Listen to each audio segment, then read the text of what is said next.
ಗುರುವಂದನಾ ಕಾರ್ಯಕ್ರಮ. ಈ ಕಾರ್ಯಕ್ರಮದ ಬಗ್ಗೆ ನಾನು ಈ ಒಂದು ಕಾರ್ಯಕ್ರಮ ಆಯೋಜನೆ ಮಾಡೋದಕ್ಕಿಂತ ಕೇವಲ 2-3 ದಿನದ ಮುಂಚೆ ನನ್ನ ಮಗಂದು ಮೊರಾರ್ಜಿ ಶಾಲೆಗೆ ಆಯ್ಕೆಯಾಗಿದೆ ಅಂತ ಸುದ್ದಿ ಬಂತು. ಅದಾದಮೇಲೆ ತಕ್ಷಣ ಅಡ್ಮಿಷನ್ ಮಾಡಿಸ್ಬೇಕಿತ್ತು. ಅಡ್ಮಿಷನ್ ಮಾಡಿಸ್ತೀವಿ, ಸರಿ ಮಾಡಿಸಿ ಏನು ಬೇಕು ವ್ಯವಸ್ಥೆ ಮಾಡಿ ಹೋಗ್ಬಿಡ್ತೀವಿ, ಆಗೋಯ್ತಾ. ಮಕ್ಕಳಿಗೆ ದಾರಿ ಎದ್ದು ಬಿಡ್ತಾರೆ. ನಮ್ಮ ಸುಗಂಧರಾಜ್ ಸರ್ ಹೇಳಿದ್ರು, ತುಂಬ ಸಂತೋಷ ಆಯಿತು ಆ ಮಾತು.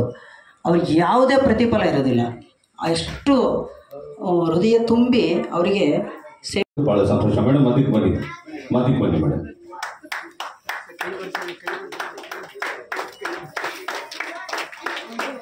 ಸರಿ ನೋಡಿ.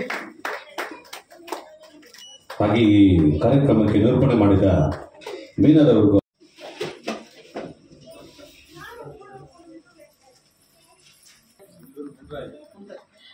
ಮುನ್ರಾಜುರವರಿಗೆ ಗುರುವಂದನೆ. ಇವರು ವೃತ್ತಿಯಲ್ಲಿ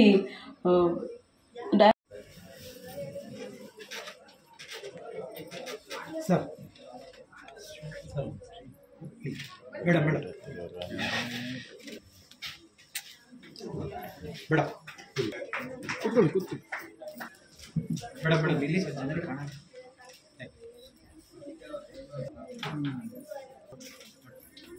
ವಿಶೇಷ ಹಾಂ ಸರ್.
ಮುನ್ರಾಜುರವರಿಗೆ ಗುರುವಂದನೆ.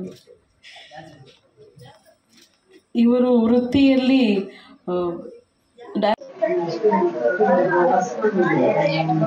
ಸರ್, ಈ ದಿನ ಸಾಂಸ್ಕೃತಿಕ ಕಾರ್ಯಕ್ರಮ, ಗುರುವಂದನಾ ಕಾರ್ಯಕ್ರಮ ಮತ್ತು ಪ್ರತಿಭಾ ಪುರಸ್ಕಾರ ಕಾರ್ಯಕ್ರಮ ಹಮ್ಮಿಕೊಂಡಿದ್ದೀರಾ. ವಿಭಿನ್ನ ರೀತಿಯಿಂದ ನೀವು ಆಚರಣೆ ಮಾಡಿದ್ದೀರಾ ಅನ್ಕೊಳ್ತೀನಿ ಇವತ್ತಿನ ದಿವಸ. ಸರ್, ಮುಂದಿನ ಪೀಳಿಗೆಗೆ ಏನು ಹೇಳಕ್ಕೆ ಇಷ್ಟಪಡ್ತೀರಾ? ಮುಂದಿನ ಪೀಳಿಗೆಗೆ ನಾವು ಹೇಳೋದಕ್ಕಿಂತ ನಾವು ನಡೆಯೋದು ಮುಖ್ಯ. ಮೊದಲು ನಾವು ಯಾವ ದಾರಿನಲ್ಲಿ ಹೋಗ್ತಾ ಇದ್ದೀವಿ ಅನ್ನೋದನ್ನು ನಮ್ಮ ಗುರುಗಳನ್ನ ನೋಡಿಕೊಂಡು ನಾವು ಅಂಬೆಗಾಲಿಟ್ಕೊಂಡು ಹೋಗ್ತಾ ಇದ್ದೀವಿ. ಅದು ಮುಂದೆ ಬರ್ತಕ್ಕಂಥ ಪ್ರಜೆಗಳು ನಮ್ಮನ್ನು ನೋಡಿಕೊಂಡು ಅವ್ರು ಬೆಳಿಬೇಕು. ನಾವು ಅವ್ರಿಗೆ ಮಾದರಿ ಆಗೋದು ಮೊದಲು ನಮ್ಮನ್ನು ನಾವು ತಿದ್ದುಕೊಳ್ತಾ ಬೆಳೆಯೋದು. ಈ ನನ್ನ ಟ್ರಸ್ಟು ಇದು ಜನನ ಆಗಿದ್ದೇನೆ ಸ್ಪಿರಿಚುವಲ್ ಬೇಸ್ ಮೇಲೆ. ಇವತ್ತು ಸಮಾಜದಲ್ಲಿ ಏನು ಆಗ್ತಾ ಇದೆ ಅಂದರೆ, ಒಂದು ತಂದೆ ತಾಯಿಗಳು ಮಕ್ಕಳಿಗೆ ಒಳ್ಳೆಯ ಶಿಕ್ಷಣ ಅಲ್ಲಿ ಏನಾಗಬೇಕಿದೆ ಆ ಸಂಸ್ಕಾರ ಸಿಗ್ತಾ ಇಲ್ಲ. ಯಾಕೆ ಸಿಗ್ತಾ ಇಲ್ಲ ಅಂದರೆ, ಒಂದು ತಂದೆಗೆ ಒಂದು ಹೆಣ್ಣು ಒಂದು ಗಂಡು ಎರಡೇ ಮಕ್ಕಳು. ಇವತ್ತು ಮೊದಲು ಮಕ್ಕಳುಗಳು ಬೇಕಾದಷ್ಟು ಮಕ್ಕಳುಗಳು ಇರ್ತಾ ಇದ್ವು. ಅವ್ರಿಗೆ ಏನು ಅಂತ ಅನಿಸ್ತಿರ್ಲಿಲ್ಲ. ಈಗ ನನ್ನ ಮಗ ಭಾರಿ ಚೆನ್ನಾಗಿ ಓದಿಸ್ತಾ ಇದ್ದೀವಿ ಅನ್ನೋ ಲೆಕ್ಕದಾಗೆ ಓದಿಸ್ತಾವ್ರೆ. ಅಲ್ಲಿ ಮಕ್ಕಳು ಎಡವ್ತಾ ಇದ್ದಾರೆ. ಮಕ್ಕಳನ್ನ ಶಾಲೆಗೆ ಕಳಿಸ್ತಾ ಇದ್ದಾರೆ. ಅಲ್ಲಿ ದಂಡಂ ದಶಗುಣ ಮಿಲ್ಲ. ಮಕ್ಕಳನ್ನ ನೀನು ಯಾರಯ್ಯ ನನ್ನ ಕೇಳೋದಕ್ಕಿಂತ ಗುರುಗಳಿಗೆ ಬೆಲೆ ಇಲ್ದಂಗೆ ಮಾಡ್ತಾರೆ. ಅವರು ಮಕ್ಕಳುಗಳು ಆಯ್ತಪ್ಪ ನಿಮ್ಮ ಮನೆ ಬರ ಏನಾನ ಮಾಡ್ಕೇಳ್ರಿ, ನಾನು ಓದಶಂಕ ಓದ್ತೀನಿ ಅಂತ ಕೆಲವು ಕಡೆ ಆ ಥರ ಮಾಡ್ತಾ ಇದ್ದಾರೆ. ಅಲ್ಲೂ ಮಕ್ಕಳು ಫೇಲ್ಯೂರ್ ಆಗ್ತಾವ್ರೆ. ಗುರುಗಳಿಗೆ ಮನಸ್ಸಿದ್ದು ಇಚ್ಛೆ ಇದ್ದು ಅವ್ರು ಮಕ್ಕಳನ್ನ ತಯಾರು ಮಾಡಬೇಕು ಅಂತ ಎಷ್ಟೋ ಹುಮ್ಮಸ್ಸಿನಿಂದ ಇದ್ರೂ ಕೂಡ ಪೋಷಕರು ಅವರಿಗೆ ಸರಿಯಾಗಿ ಬೆಂಬಲವಾಗಿ ನಿಲ್ತಾ ಇಲ್ಲ. ಅದಕ್ಕೆ ತಕ್ಕಂತೆ ಸರ್ಕಾರದ ನೀತಿ ನಿಯಮಗಳು ಇರೋದ್ರಿಂದ ಅಲ್ಲೂ ಮಕ್ಕಳು ಫೇಲ್ಯೂರ್ ಆಗ್ತವ್ರೆ. ಇನ್ನು ಅತಿ ಮುಖ್ಯವಾಗಿ ಇವತ್ತು ಸೊಸೈಟಿ, ಇದು 3 ವಿಧದಲ್ಲಿ ನಾವು ಫೇಲ್ಯೂರ್ ಆಗ್ತಾ ಇದ್ದೀವಿ. ಸೊಸೈಟಿಗೆ ಬಂದರೆ ಏನಾದರೂ ಮಕ್ಕಳು ತೊಂದರೆ ಮಾಡಿದ್ರೆ ಸಮಾಜ ತಿದ್ದಲ್ಲ. ನೀನ್ಯಾರೋ ಕೇಳೋಕ್ಕೆ ಅಂತ ಮಕ್ಕಳು ಹೇಳ್ತಾರೆ. ಅವರು ನಮ್ಗೆ ಯಾಕೆ ಬೇಕಪ್ಪ, ನಮ್ಗೆ ಯಾಕೆ ಇಲ್ಲದ ಉಸಾಬರಿ ಅಂತ ಅವ್ರು ಹೋಗ್ತಾರೆ. ಈ 3 ಹಂತದಲ್ಲಿ ಇಡೀ ಸಮಾಜ ಕಲುಷಿತ ಆಗ್ತಾ ಇದೆ. ಇದು ಮೇನ್ ಪಾಯಿಂಟ್. ಹಾಗಾಗಿ ನಾವು ಮೊದಲು ಪೇರೆಂಟ್ಸ್ ಆಗಿ ಏನ್ ಮಾಡ್ಬೇಕು, ನಮ್ಮ ಮಕ್ಕಳು ಇಡೀ ಸಮಾಜದ ಮಕ್ಕಳು ನಮ್ಮ ಮಕ್ಕಳು ಅಂತ ಹೇಳ್ಬಿಟ್ಟು ಆ ಒಂದು ವಿಶಾಲವಾದ ದೃಷ್ಟಿಕೋನದಲ್ಲಿ ಮಕ್ಕಳನ್ನ ಎಲ್ಲ ವಿಧದಲ್ಲೂ ನಾವು ಬೆಳೆಸ್ಬೇಕು. ಯಾವುದೇ ಜಾತಿ ತಾರತಮ್ಯ ಇಲ್ದಂಗೆ, ವರ್ಣ ಭೇದ ಇಲ್ದಂಗೆ. ನಾವೆಲ್ಲ ಓದ್ತಾ ಇರ್ತೀವಿ, ಹಿರಿಯರು ಇರ್ತಾರೆ, ತಿಳ್ಕೊಬೇಕು, ಓದ್ಬೇಕು, ಮೀಡಿಯಾಗಳಿಂದ ತಿಳ್ಕೊಬೇಕು, ಯಾವ ಸರಿ ತಪ್ಪು ವಿಶ್ಲೇಷಣೆ ಮಾಡ್ಬೇಕು. ಆ ಮೂಲಕ ಮಕ್ಕಳನ್ನ ಮನೆಯಲ್ಲಿ ಮೊದಲು ನಾವು ಶುದ್ಧವಾಗಿ ತಯಾರು ಮಾಡ್ಬೇಕು. ಅವ್ರಿಗೆ ತಂದೆ ತಾಯಿ ನಾವು ಮಾದರಿ ಆಗ್ಬೇಕು. ನಾವೇ ಮನೆಯಲ್ಲಿ ಕಾಲ್ ಮೇಲೆ ಕಾಲ್ ಹಾಕಿ ಕೂತ್ಕೊಂಡು ನಾವೇ ಬಿಡಿ ಸೇದಿದ್ರೆ ಇನ್ ಮಕ್ಳು ಏನ್ ಮಾಡ್ತವೆ? ಇದು ಒಂದು ಸಣ್ಣ ಎಕ್ಸಾಂಪಲ್. ಆ ತರ ಇರ್ತವೆ ನಮ್ಮಲ್ಲಿ ತಪ್ಪುಗಳು ಎಷ್ಟು ಇರ್ತವೆ, ನ್ಯೂನತೆಗಳು. ಅದನ್ನ ನಾವೇನ್ ಮಾಡ್ಬೇಕು? ಮಾಸ್ಟರ್ ಹಿರಣ್ಣಯ್ಯವರು ಒಂದ್ ಕಡೆ ಹೇಳ್ತಾರೆ, ನನ್ನ ಹೆಂಡತಿ ನನ್ನ ನೆಗೆಟಿವ್ಸ್ನ ಒಂದು ನನ್ನ ಮಕ್ಕಳ ಮುಂದೆ ಹೇಳಿಲ್ಲ, ಎಲ್ಲ ನನಗೆ ಬಂದಿರೋ ಪ್ರಶಸ್ತಿ ಸನ್ಮಾನಗಳನ್ನ ತೋರಿಸಿ ನಿಮ್ಮ ಅಪ್ಪ ಹಾಗೆ ಹೀಕೊಂಡು ಹೊಗಳಿದ್ರು ಅಂತ ಹೇಳ್ಕೊಂತಾರೆ. ಈ ತರಗಳು ಮನೆಯಲ್ಲಿ ಮಡದಿದಿರು. ಆ ತರ ತಂದೆದಿರನ್ನ ಬಿಂಬಿಸ್ಬೇಕು. ಮಕ್ಕಳುಗಳ ಮುಂದೆ ತಂದೆನೂ ಕೂಡ ತಾಯಿನ ದೇವ್ರ ತರ ಬಿಂಬಿಸ್ಬೇಕು. ಆ ತರ ಅಂಡರ್ಸ್ಟ್ಯಾಂಡಿಂಗ್ ತಂದೆ ತಾಯಿಗಳಲ್ಲಿ ಬರ್ಬೇಕು. ಮತ್ತೆ ಮಕ್ಕಳಿಗೆ ಒಳ್ಳೆ ವಿಚಾರಧಾರೆ ಕೊಡ್ಬೇಕು. ಶಿಕ್ಷಕರು ಮತ್ತೆ ಪೋಷಕರ ನಡುವೆ ಅಣ್ಣ ತಮ್ಮದಿರ ತರ ಇರ್ಬೇಕು. ಶಿಕ್ಷಕರು ಯಾರು ಗೊತ್ತಾ, ನಮ್ಮ ಜನ್ಮದಲ್ಲಿ ಅವ್ರು ಅಣದಿರೋ ತೊಂಬದಿರೋ ಹುಟ್ಟಿರ್ತಾರೆ. ನಿಜವಾಗೂ ನಮ್ಮ ಮನೆ ದೇವ್ರವ್ರು. ನಮ್ಮ ಮನೆ ನಮ್ಮ ವಂಶ ಬೆಳಗೋದಕ್ಕೆ ಅವ್ರು ತಯಾರು ಮಾಡ್ತಿರ್ತಾರಲ್ಲ, ನಿಜವಾಗೂ ಅಂತ ಪುಣ್ಯ ಕಾರ್ಯ ಮತ್ತೊಂದಿಲ್ಲ. ಹಾಗಾಗಿ ಅವ್ರನ್ನ ಎಷ್ಟು ಅಭಿನಂದಿಸಿರು ಸಾಲದು. ಶಿಕ್ಷಕರು ಸಮಾಜದಲ್ಲಿ ತುಂಬಾ ದೋಷ ಇದೆ. ನಾನು ತುಂಬಾ ನೋವಾಗ್ತದೆ, ನೋವಿನಿಂದ ಹೇಳ್ತೀನಿ. ಸಮಾಜ ಯಾವಾಗ್ಲೂ ಹೇಗಿರ್ಬೇಕು ಗೊತ್ತಾ, ನಂದು ಸೊಸೈಟಿ, ನಂದ್ರಿ ಸೊಸೈಟಿ ಇದು. ಯಾಕೆ ನಾವು ಇಷ್ಟು ಸ್ವಾರ್ಥಿಗಳಾಗ್ತಾ ಇದೀವಿ? ಆಗ್ಬಾರ್ದು, ದಯವಿಟ್ಟು ಆಗ್ಬಾರ್ದು. ಬರೀ ನಮ್ಮ ಏನಪ್ಪಾ ಅಂದ್ರೆ ಎಲ್ಲ ಕೊಡಕೇನೋ ಬಿಟ್ಟು ಬಿದ್ಬಿಟ್ಟೈತೆ. ಇದು ಬಿಟ್ಟು ಬಿದ್ಬಿಟ್ಟೈತೆ ಬಿಡು, ನಾನಿದ್ದೀನಿ, ನಾನು ಉಜ್ತೀನಿ, ಪುಕ್ಷಟೆ ಉಜ್ಕೊಂಡು ಹೋಗ್ತಾ ಇರ್ತೀನಿ ಅಂತ ಇರ್ತಾರೆ. ಹಂಗಲ್ಲ. ಒಂದು ದಾರಿಲಿ ಹೋಗ್ತಾ ಇರ್ತೀವಾ, ನಾವೇನಾದ್ರೂ ಅದೇನಾದ್ರೂ ಅನಾಹುತ ಆಗ್ತದೆ, ನಾವು ಅದಕ್ಕೆ ಹೋಗ್ಬೇಕು, ಕಷ್ಟ ಸುಖಕ್ಕೆ ಭಾಗಿಯಾಗಬೇಕು. ಇವನ ಸರ್ಕಾರದ ಆಸ್ತಿ ನಾಶ ಮಾಡೋದು, ಇಂಥವು ಏನೇನೋ ನಡೀತದೆ. ನನ್ನ ಉದ್ದೇಶ ಇಷ್ಟೇ, ಒಳ್ಳೆ ರೀತಿಯಲ್ಲಿ ಈ ದೇಶ ನಂದು, ಈ ಊರು ನಂದು, ಈ ಜನ ನನ್ನವರು ಅಂತ ವಿಶಾಲ ಮನೋಭಾವದಲ್ಲಿ ಯೋಚನೆ ಮಾಡ್ಬೇಕು. ನಾನು ಕೊಡ್ಬೇಕು, ಇನ್ನೊಬ್ಬರನ್ನ ಬೆಳೆಸ್ಬೇಕು, ಇನ್ನೊಬ್ಬರಿಂದ ಇಸ್ಕೋಬೇಕು, ಸಹಬಾಳ್ವೆ ಇರಬೇಕು. ಇದನ್ನೇ ಎಲ್ಲ ಕವಿವರಿಯರು ಹೇಳಿದ್ದು, ಎಲ್ಲ ಸಾಹಿತಿಗಳು ಹೇಳಿದ್ದು, ಎಲ್ಲ ದಾರ್ಶನಿಕರು ಹೇಳಿದ್ದೀನಿ. ಇದನ್ನ ನಾವು ಬರೀ ಭಾಷಣಕ್ಕೆ, ಮೀಡಿಯಾದ ಮುಂದೆ ಬೊಗಳೆ ಬಿಡಕ್ಕೆ, ಪುಸ್ತಕದ ಬದನೆಕಾಯಿ ಇಟ್ಕೊಂಡಿದೀವಿ ಹೊರತು ಅನುಷ್ಠಾನ ಒಬ್ರು ಮಾಡ್ತಲ್ಲ. ಇದ್ರ ಮೇಲೆ ನಾನು ಅದಕ್ಕೆ ಯಾರ ಸಂಘ ಸಂಸ್ಥೆ ಯಾರ ಜೊತೆ ನಾನು ಕೈ ಜೋಡಿಸಿಲ್ಲ. ಈ ಸಂಸ್ಥೆ ಸ್ಥಾಪನೆ ಮಾಡಿ ಇದು ಅತಿ ಮುಖ್ಯವಾದ ಇದು ನಿನ್ನೆ ಮೊನ್ನೆ ಸ್ಥಾಪನೆ ಆಗಿರೋದಲ್ಲ. 2011ನೇ ಇಸ್ವಿನಲ್ಲಿ ಇದನ್ನ ಸ್ಥಾಪನೆ ಮಾಡಿರೋದು. ಇವತ್ತಿಗೆ 13-14ನೇ ವರ್ಷ. ಮುಂದಿನ ವರ್ಷ ಫೆಬ್ರವರಿ 7ನೇ ತಾರೀಕು ಬರ್ತ್ಡೇ ಆಚರಿಸ್ತಾ ಇದ್ದೀನಿ. ತಾವು ದಯಮಾಡಿ ಬರ್ತೀರಾ? ಅದನ್ನ ನಾನೇನೋ ಶೋಕಿಗೋ ಇದು ಪ್ರಚಾರಕ್ಕೋ ನಾನು ಮಾಡ್ತಾ ಇಲ್ಲ. ನಾನು ಮಾಡ್ತಾ ಇರೋದು ನನ್ನ ಚಿಂತನೆಗಳಿದೆಯಲ್ಲ, ನನ್ನ ರೈತರು, ನನ್ನ ಕಾರ್ಮಿಕರು, ನನ್ನ ಪ್ರತಿಭಾನ್ವಿತರು, ದೇಶಕ್ಕೋಸ್ಕರ 1% ಸಿಗ್ಲಿ ನನಗೆ ಒಳ್ಳೆ ಆತ್ಮಿಕರು, ಅವ್ರನ್ನ ಹಿಡಿದು ಮೇಲೆ ಕೆತ್ತಿ ಅವ್ರ ಮೂಲಕ ಪಸರಿಸ್ಬೇಕು. ಮತ್ತೆ ನಾವು ಹಳೇದು ಏನು ಗತವೈಭವ ಇದೆ ಅದನ್ನ ಮರುಕಳಿಸ್ಬೇಕು ಅನ್ನೋ ಒಂದು ಅಭಿಲಾಷೆನಲ್ಲಿ ಈ ತರ ವಿನೂತವಾದ ಕಾರ್ಯಕ್ರಮ ನನಗೆ ಹೊಸದಲ್ಲ. ನನಗೆ ಹೊಸ ಚಿಂತನೆಗಳು ಬರ್ತಾನೆ ಇರ್ತವೆ. ಇದು ಕಡಿಮೆ ಅನ್ಕೊಂತೀನಿ. ಮೇಡಮ್ ಕ್ವಶನ್ ಕೇಳಿದ್ರು, ಏನ್ ಸರ್ ವಿನೂತನ ಅನ್ಸಲ್ಲ ನನಗೆ. ಇಂಥ 100 ಹೊಸ ಹೇಳ್ಬಿಟ್ರೆ ನಿಜವಾಗೂ ಡೆಲ್ಲಿಯಿಂದ ಬಂದ್ಬಿಡ್ತಾರೆ, ಅಷ್ಟು ಖುಷಿ ಪಟ್ಬಿಡ್ತಾರೆ. ಯಾರಾದ್ರೂ ಸಹೃದಯರು ಇದ್ರೆ ಇಂಥ ಯೋಚನೆಗಳು ನಮ್ಮ ದೇಶಕ್ಕೆ ಬಳಕೆ ಆಗ್ಬಿಟ್ರೆ ದೇಶ ನಿಜವಾಗಿ ಹೆಂಗಿರ್ತದೆ ಅಂತ ಬಂದ್ಬಿಡ್ತಾರೆ. ಬಟ್ ನಾನು ಹೇಳಲ್ಲ, ಯಾಕೆ ಗೊತ್ತಾ, ಗಾಳಿಲಿ ಅದು ವೇಸ್ಟ್ ಆಗ್ಬಿಡ್ತದೆ. ಯಾರೋ ಕಮರ್ಷಿಯಲ್ ಮೈಂಡ್ ಇರೋರು ನಮ್ಮ ಚಿಂತನೆಗಳನ್ನ ತಗೊಂಡು ಅದನ್ನ ದುರ್ಬಳಕೆ ಮಾಡ್ಕೊಂಡ್ಬಿಡ್ತಾರೆ. ಹಂಗಾಗಿ ಹೇಳಲ್ಲ, ಅದನ್ನ ನಾನೇ ಸಾಧಿಸಿ ತೋರಿಸ್ತೀನಿ. ಆ ಚಿಂತನೆಗಳು ಇನ್ನ 20 ವರ್ಷ ಲೇಟ್ ಆದ್ರೂ ಚಿಂತಿಲ್ಲ, ನಾನೇ ಸಾಧಿಸಿ ತೋರಿಸ್ತೀನಿ, ಮಾಡ್ತೀನಿ. ಇದು ಎಲ್ಲರೂ ಇರೋದು, ಈ ಟ್ರಸ್ಟ್ ಇರೋದು ಸಮಾಜಕ್ಕೋಸ್ಕರ, ನನಗಲ್ಲ. ಯಾರು ಬೇಕಾದ್ರೂ ಅಧ್ಯಕ್ಷರು ಬರ್ಬೋದು, ಯಾರು ಬೇಕಾದ್ರೂ ಕಾರ್ಯದರ್ಶಿ, ಯಾರು ಬೇಕಾದ್ರೂ ಬಳಸ್ಕೊಂಡು ನನ್ನ ಚಿಂತನೆಯನ್ನು ಅವ್ರಿಗೆ ಕೊಡ್ತೀನಿ, ನನ್ನ ಶಕ್ತಿನ ಅವ್ರಿಗೆ ದಾರಿ ಹೇಳ್ತೀನಿ. ನನ್ನ ಚಿಂತನೆ ಅನುಷ್ಠಾನ ಆಗಬೇಕು, ಸಮಾಜ ಶುದ್ಧವಾಗಬೇಕು, ಎಲ್ಲರೂ ಚೆನ್ನಾಗಿರ್ಬೇಕು. ಇದು ನನ್ನ ಉದ್ದೇಶ.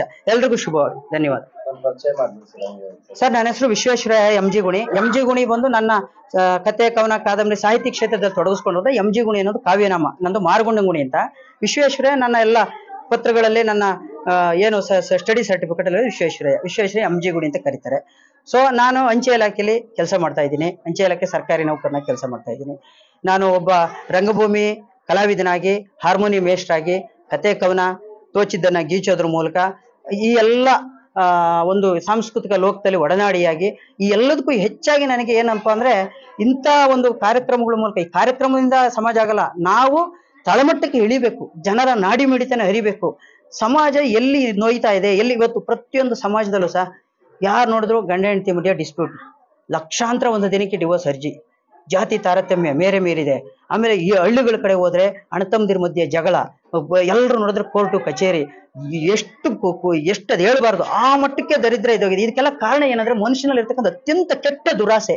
ಈ ದುರಾಸೆಗಳು ಹೋಗ್ಬೇಕು. ಈ ದುರಾಸೆಗಳು ಯಾಕೆ ಹೋಗ್ತವೆ ಅಂದ್ರೆ ಸರಳವಾದ ಜೀವನ. ನೋಡ್ರಿ, ನಾನೊಬ್ಬ ಒಂದು ಸಂಬಳದಲ್ಲಿ ಇಷ್ಟು ಕಾರ್ಯಕ್ರಮ ಮಾಡ್ತಾ ಇದ್ದೀನಿ ಅಂತಂದ್ರೆ ಇಷ್ಟು ಕಾರ್ಯಕ್ರಮ ಮಾಡ್ತಾ ಇದ್ದೀನಿ ಅಂದ್ರೆ ಕೋಟ್ಯಾಧೀಶ್ವರು ಎಷ್ಟು ಮಾಡ್ಬೋದ್ರಿ ಸಮಾಜಕ್ಕೆ, ಮಾಡಕ್ ಸಾಧ್ಯ ಇದೆ. ನಾನು ಮಂಜುನಾಥ್ ಅಂತ. ಇವತ್ತು ವಿಶ್ವೇಶ್ವರಯ್ಯ ಟ್ರಸ್ಟ್ ಅವರ ಒಂದು ಕಾರ್ಯಕ್ರಮದಲ್ಲಿ ತುಂಬಾ ನಾವು ಇವತ್ತಿನ ದಿವಸ ನಾವು ಗುರುಗಳಲ್ಲ, ಇವತ್ತಿನ ದಿವಸ ವಿದ್ಯಾರ್ಥಿಯಾಗಿ ಬಂದು ಇವತ್ತು ನಾನು ಇದರಲ್ಲಿ ಭಾಗವಹಿಸಿದ್ದೇನೆ ಅಂತ ಅನಿಸ್ತಾ ಇದೆ. ಯಾಕಂದ್ರೆ ಅಂತಹ ವಿನೂತನವಾದಂತಹ ಕಾರ್ಯಕ್ರಮವನ್ನ ಇವತ್ತು ವಿಶ್ವೇಶ್ವರಯ್ಯನವರು ಮಾಡಿದ್ದಾರೆ. ಈ ನೃತ್ಯ ಮಾಡೋದ್ರ ಮೂಲಕ ಹುಡುಗರುಗಳು ಯಾವ ರೀತಿಯಾಗಿ ಬಂದಿದ್ದಾನೆ ನಲಿದ್ರು, ಈ ಸಾಂಸ್ಕೃತಿಕ ಕಾರ್ಯಕ್ರಮಗಳ ಮೂಲಕ ಅವರ ಒಂದು ಪ್ರಭಾವ ಏನಿದೆ, ಅವ್ರ ಚೈತನ್ಯ ಏನಿದೆ ಅನ್ನೋದು ಇವತ್ತಿನ ದಿವಸ ಸಂದರ್ಭದಲ್ಲಿ ನಮಗೆ ಮನವರಿಕೆ ಆಗಿದೆ. ಹಾಗೆ ಇವತ್ತು ತುಂಬಾ ಒಳ್ಳೆಯ ಗುರುಗಳನ್ನ, ಇವತ್ತು ಮಾದರಿಯಾದಂತಹ ಆದರ್ಶವಾದಂತಹ ಗುರುಗಳನ್ನ ಇವತ್ತಿನ ದಿವಸ ಕಾರ್ಯಕ್ರಮದಲ್ಲಿ ಅವರು ಕರೆತಂದಿದ್ದಾರೆ. ಬಹಳ ಅರ್ಥಪೂರ್ಣವಾದಂತಹ ಗುರುವಂದನ ಹಾಗೂ ಸಾಂಸ್ಕೃತಿಕ ಕಾರ್ಯಕ್ರಮಗಳನ್ನ ನಾವಿವತ್ತು ನೋಡಿದ್ದೇವೆ. ವಿಶ್ವೇಶ್ವರಯ್ಯ ಚಾರಿಟಬಲ್ ಟ್ರಸ್ಟ್ ಇನ್ನೂ ಉತ್ತಮವಾದಂತಹ ಉದಾತ್ತವಾದಂತಹ ಕಾರ್ಯಕ್ರಮಗಳು ಮುಂದೆ ಮಾಡಲಿ ಅಂತ ಹೇಳಿದಾನೆ ನಾವು ಹಾರೈಸ್ತೀವಿ. ನಾನು ಮಂಜುನಾಥ್ ಅಂತ. ನಾನು ನಿವೃತ್ತ ಪೋಸ್ಟ್ ಮಾಸ್ಟರ್ ಹಾಗೂ ಯೂನಿಯನ್ ಲೀಡರ್ ಕೂಡ. ಸರ್, ಇವತ್ತು ವಿಶ್ವೇಶ್ವರಯ್ಯ ಚಾರಿಟೇಬಲ್ ಟ್ರಸ್ಟ್ ವತಿಯಿಂದ ಗುರುವಂದನಾ ಕಾರ್ಯಕ್ರಮ ಹಾಗೂ ಪ್ರತಿಭಾ ಪುರಸ್ಕಾರ ಕಾರ್ಯಕ್ರಮ ಹಮ್ಮಿಕೊಂಡಿದ್ದಾರೆ. ಅದ್ರ ಬಗ್ಗೆ ತಮ್ಮ ಅಭಿಪ್ರಾಯ? ಗುರುವಂದನಾ ಕಾರ್ಯಕ್ರಮ ಒಂದು ವಿಶಿಷ್ಟ ವಿನೂತನ ಕಾರ್ಯಕ್ರಮವನ್ನ ವಿಶ್ವೇಶ್ವರಯ್ಯ ಚಾರಿಟೇಬಲ್ ಟ್ರಸ್ಟ್ ಇವತ್ತು ಹಮ್ಮಿಕೊಂಡಿದ್ದು, ಎಲ್ಲ ಗುರುಗಳಿಗೆ ಅವರನ್ನ ನೆನಪಿಸ್ಕೊಳ್ತಾ ತಮ್ಮ ವೃತ್ತಿ ಜೀವನದಲ್ಲಿ ಅಥವಾ ವಿದ್ಯಾರ್ಥಿ ಜೀವನದಲ್ಲಿ ಆಗಿ ಹೋದಂತಹ ಎಲ್ಲ ಗುರುಗಳನ್ನು ಕೂಡ ನೆನಪಿಸ್ಕೊಳ್ತಾ ಅವರಿಗೆ ವಂದನೆಗಳನ್ನ ಸಲ್ಲಿಸಿದ್ದಾರೆ. ಈ ಗುರುವಂದನೆ ಕಾರ್ಯಕ್ರಮ ಅದರ ಮುಖಾಂತರ ಪ್ರತಿಭಾನ್ವಿತ ಯಾರು ವಿದ್ಯಾರ್ಥಿಗಳಿದ್ರೆ ಅವ್ರನ್ನೂ ಕೂಡ ಗುರುತಿಸಿ ಅವರಿಗೆ ಗೌರವವನ್ನ ಸಲ್ಲಿಸಿದ್ದಾರೆ. ಈ ಗುರು ಮತ್ತೆ ಶಿಷ್ಯ ಈ ಇಬ್ಬರ ಪರಂಪರೆಯನ್ನು ಕೂಡ ಇವತ್ತು ನಾವು ನೆನಪಿಸ್ಕೊಂಡಿದ್ದಾರೆ. ಅಂದ್ರೆ ವಿಶ್ವೇಶ್ವರಯ್ಯ ಚಾರಿಟಬಲ್ ಟ್ರಸ್ಟ್ ನ ಏನು ಆಯೋಜಕರಿದ್ದಾರೆ ವಿಶ್ವೇಶ್ವರಯ್ಯ ಅವರು ಒಂದು ಒಳ್ಳೆಯ ಕಾರ್ಯಕ್ರಮವನ್ನ ರೂಪಿಸಿದ್ದಾರೆ.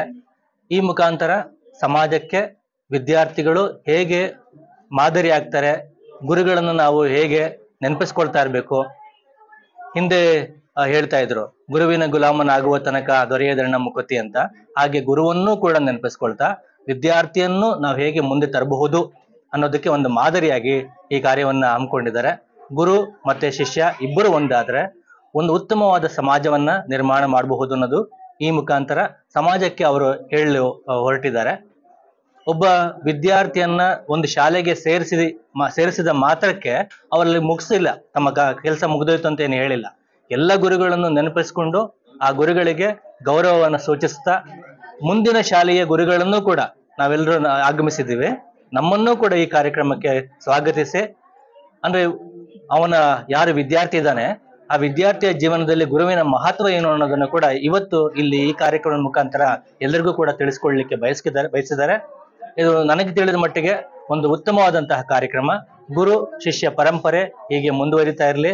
ಉತ್ತಮ ಸಮಾಜದ ನಿರ್ಮಾಣಕ್ಕೆ ಗುರುವಿನ ಪಾತ್ರ ಏನು, ಶಿಷ್ಯ ಹೇಗಿರ್ಬೇಕು ಅನ್ನೋದನ್ನು ಕೂಡ ಇವತ್ತು ಈ ಕಾರ್ಯಕ್ರಮದ ಮುಖಾಂತರ ಎಲ್ಲರೂ ಕಂಡುಕೊಂಡಿದ್ದಾರೆ. ಹಾಗಾಗಿ ವಿಶ್ವೇಶ್ವರಯ್ಯ ಚಾರಿಟಬಲ್ ಟ್ರಸ್ಟ್ ನ ಅಧ್ಯಕ್ಷರಾದಂತಹ ವಿಶ್ವೇಶ್ವರಯ್ಯ ಅವರಿಗೆ ನಾನು ಹೃತ್ಪೂರ್ವಕವಾದ ವಂದನೆಗಳನ್ನ ಸಲ್ಲಿಸ್ತೇನೆ. ನಮಸ್ಕಾರ. ನಾನು ಡಾಕ್ಟರ್ ಎನ್ ದೇವರಾಜ್ ಅಂತ, ಕುವೆಂಪು ಭಾಷಾ ಭಾರತಿ ಪ್ರಾಧಿಕಾರದ ಮಾಜಿ ಸದಸ್ಯ, ಕರ್ನಾಟಕ ಸರ್ಕಾರದ ವತಿಯಿಂದ ಹಾಗೂ ಸಾಹಿತಿ.